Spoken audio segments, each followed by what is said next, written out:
নবীকেই এই আদেশ দিয়ে প্রেরণ করেছেন,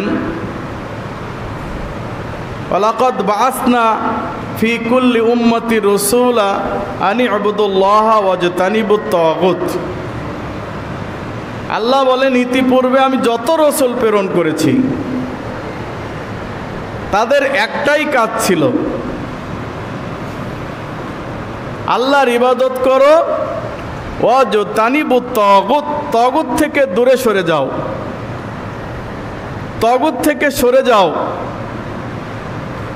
তাগুত শব্দটা এসেছে তুগয়ান শব্দ থেকে, যার অর্থ হচ্ছে ফুলে যাওয়া, ফেপে যাওয়া, বেশি হয়ে যাওয়া। যেমন আরবেরা বলে থাকে তুগয়ান আল বাহার, সমুদ্র ফুলে উঠেছে, সমুদ্রের পানি অনেক উচ্চতায় উঠে গেছে, এইটার নাম হচ্ছে তুগয়ান থেকে তাগুত। তাগুত শব্দের অর্থ হচ্ছে সীমা লঙ্ঘন, অর্থাৎ আল্লাহ এবং তার রাসূলের সীমা লঙ্ঘন যারা করে, যারা তাগুতের পূজা করে, যারা মূর্তি পূজা করে, আল্লাহ এবং তার রাসূলের বিধানকে বাদ দিয়ে নিজেদের মন গড়া বিধান তৈরি করে, তারাই হচ্ছে তাগুত। কোরআন এবং হাদিস বাদ দিয়ে যারা মন গড়া কোনো বিধান চালু করে এবং সেই বিধান অনুযায়ী রাষ্ট্র চালায়, তারাই হচ্ছে তাগুত। আল্লাহ সুবহানাহু ওয়া তাআলা প্রত্যেক রাসূলকেই এই মর্মে প্রেরণ করেছেন যে তোমরা আল্লাহর ইবাদত করবে, ওয়াজতানিবুত তাগুত, এবং তাগুত থেকে বিরত থাকবে। তাহলে প্রত্যেক নবীরই এই রুটিন, এই দায়িত্ব দিয়ে আল্লাহ সুবহানাহু ওয়া তাআলা পাঠিয়েছেন। কোনো রাসূল এই থেকে দূরে ছিলেন না, সবাই এভাবে দাওয়াত দিয়েছেন, সবাই তাগুত থেকে মানুষকে বিরত থাকতে বলেছেন। নবী মুহাম্মদুর রাসূলুল্লাহ সাল্লাল্লাহু আলাইহি ওয়াসাল্লাম যদি তৎকালীন সমাজের বিরুদ্ধে কথা না বলতেন, তাহলে তিনি হতেন সবচাইতে বড় রাহেব, সবচাইতে ধর্মবিরাগী, সবচাইতে বড় পীর। কেউ কিচ্ছু বলতো না যদি নবী মুহাম্মদ সাল্লাল্লাহু আলাইহি সাল্লাম শুধু কাবায় গিয়ে আল্লাহ আল্লাহ জিকির করতেন। তাহলে আবু জাহালও কিছু বলতো না, উতবাও কিছু বলতো না, সাহেবাও কিছু বলতো না, আবু সুফিয়ান প্রমুখ যারা ছিলেন তারা কেউ কোনো বাধা দিত না। কেন? ধর্ম যার যার, উৎসব সবার। তোমাদের ধর্ম যার যার করো, কিন্তু আমাদের উৎসবে এসে বাগড়া বাঁধায়ও না। আমরা যেটা করি সেটা বাগড়া বাঁধায়ও না। আমাদের রাজনীতি নিয়ে কথা বলো না। কাবার মুতাওয়াল্লি, কাবার তৎকালীন সভাপতি আবু জাহাল, তিনি তো কাবাতে কাউকে হজ করতে নিষেধ করেন নাই, তিনি তো কাবাতে সালাত আদায় করতেও কাউকে নিষেধ করেন নাই। কিন্তু এই কাবা তাদের নীতি অনুযায়ী চলবে, তাদের রাজনীতি অনুযায়ী চলবে। তারা যে বিদাতগুলো প্রচলন করেছিল কাবাতে, সেটাই ছিল তাদের রাজনৈতিক এবং অর্থনৈতিক চালিকা শক্তি। কাবাতে ৩৬০টি মূর্তির ওসিলায় তারা আল্লাহর কাছে পানি প্রার্থনা করত, আল্লাহর কাছে চাইতো এই ৩৬০টা মূর্তির ওসিলায়। আর এই ৩৬০টা মূর্তিকে ভোগ দেওয়া লাগতো মানুষের, আর সেই সমস্ত ভোগ, নজর নেয়াজ এই সমস্ত নেতারা লুটে পুটে খেত। সেটাই মূলত তাদের প্রধানতম কামাই ছিল, ওটাই তাদের রাজনৈতিক এবং অর্থনৈতিক বিষয়ে আবর্তিত হতো। এই জন্য তারা চায় নাই যে এখানে এসে কেউ বাগড়া বাঁধাক। নবী মুহাম্মদুর রাসূলুল্লাহ সাল্লাল্লাহু আলাইহি সাল্লাম যদি শুধু কাবাতে সালাত আদায় করতেন, আল্লাহ আল্লাহ করতেন, তাকে কোনোদিন বাধা দিতেন না।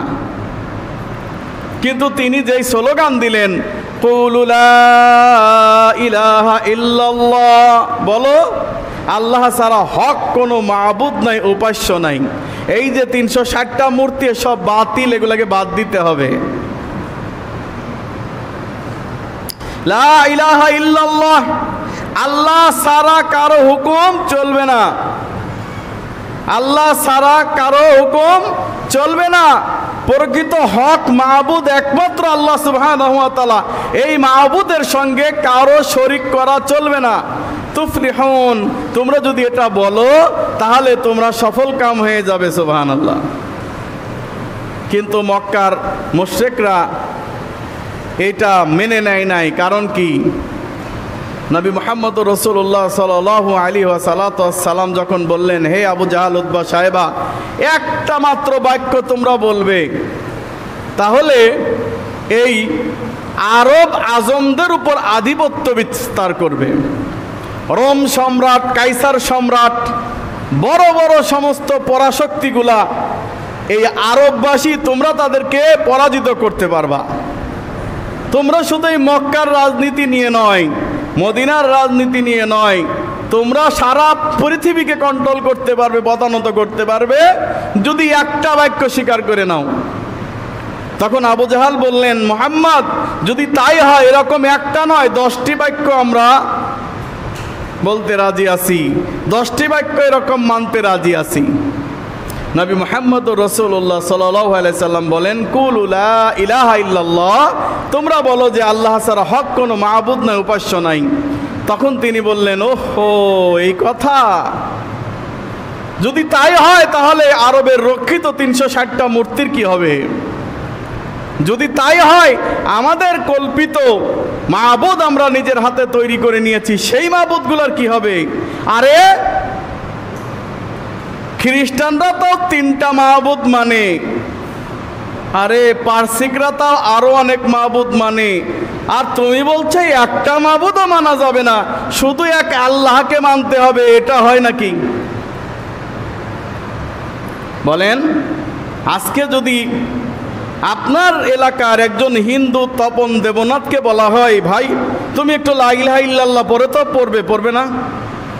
পড়বে না? কারণ লা ইলাহা ইল্লাল্লাহর অর্থ জানে না। আপনি মুসলিম ভাইকে বলবেন যে বিশাল রাজনীতি করতেছে, এমপি মন্ত্রী হয়ে গেছে, ওকে যদি বলেন যে বলেন লা ইলাহা ইল্লাল্লাহ, আগ্রহ সহকারে লা ইলাহা ইল্লাল্লাহ বলবে, কারণ লা ইলাহা ইল্লাল্লাহর অর্থ জানে না। যদি অর্থ জানতো, তাহলে ও লা ইলাহা ইল্লাল্লাহ বলতো না। কারণ লা ইলাহা ইল্লাল্লাহর অর্থ হচ্ছে সব মাবুদের মাথা মুন্ডপাত করে একমাত্র আল্লাহ মাবুদকে স্বীকার করে নেওয়া। তার মানে রাজনীতি চলবে আল্লাহ এবং তার রাসূলের পদ্ধতিতে, দেশ চলবে আল্লাহ এবং তার রাসূলের পদ্ধতিতে, সমাজ চলবে আল্লাহ এবং তার রাসূলের পদ্ধতিতে। All total everything, politics and socialist যা কিছু আছে, সব কিছু চলবে আল্লাহ এবং তার রাসূলের পদ্ধতিতে। তখন তারা বলবে, তাহলে আমাদের সমাজতন্ত্র, ওদের যেমন 360টা মূর্তি ছিল, এদের তেমন 360টা মূর্তি আছে বাংলাদেশে, আরো বেশি হবে। ঢাকায় গিয়ে দেখেন, ঢাকায় বিশ্ববিদ্যালয়তে কতগুলা মূর্তি খাড়া করে রেখেছে। চৌরাস্তায় চেতনার নামে, মুক্তিযোদ্ধার চেতনার নামে চৌরাস্তায় মূর্তি খাড়া করে রেখেছে। ময়মনসিংহে একজন মহিলার নগ্ন মূর্তি, নারী চেতনার নামে, নারী স্বাধীনতার নামে নগ্ন মূর্তি খাড়া করে রেখেছে। এই বাংলাদেশে যদি আপনি চেতনার নামে শুধু মূর্তি খোঁজেন, তাহলে 1000-এর মতো আপনি মূর্তি পাবেন, শুধু চেতনার নামে মূর্তি করেছে। মক্কার মুশরিকরা করেছে মাত্র 360টা মূর্তি, আর আমাদের দেশে 1000 মূর্তি পাওয়া যাবে, যেই মূর্তিগুলাকে তারা চেতনার নামে মূর্তি বানিয়ে সেই মূর্তি উদ্বোধন করার সময় আবার হুজুরদেরকে নিয়ে যায় মোনাজাত অনুষ্ঠান করে। আউযু বিল্লাহি মিনাশ শাইতানির রাজিম। সুতরাং আমরা কি করছি? আমরা দিচ্ছি বিভিন্ন জায়গায় মেলা। যে সমস্ত জায়গায় মেলা হয়, মুসলমানের জন্য কোনো মেলা নেই। মুসলমানের 2টা আনন্দের দিন আছে, এক হচ্ছে ঈদুল আজহা, এক হচ্ছে ঈদুল ফিতর। ঈদুল ফিতর, ঈদুল আজহা, এই 2টা দিন মানুষকে খাওয়াইয়া, মানুষকে পড়াইয়া, মানুষকে কিছু দিয়ে একে অপরে আমরা সমান হওয়ার চেষ্টা করি এবং সুন্দরভাবে আমরা আনন্দ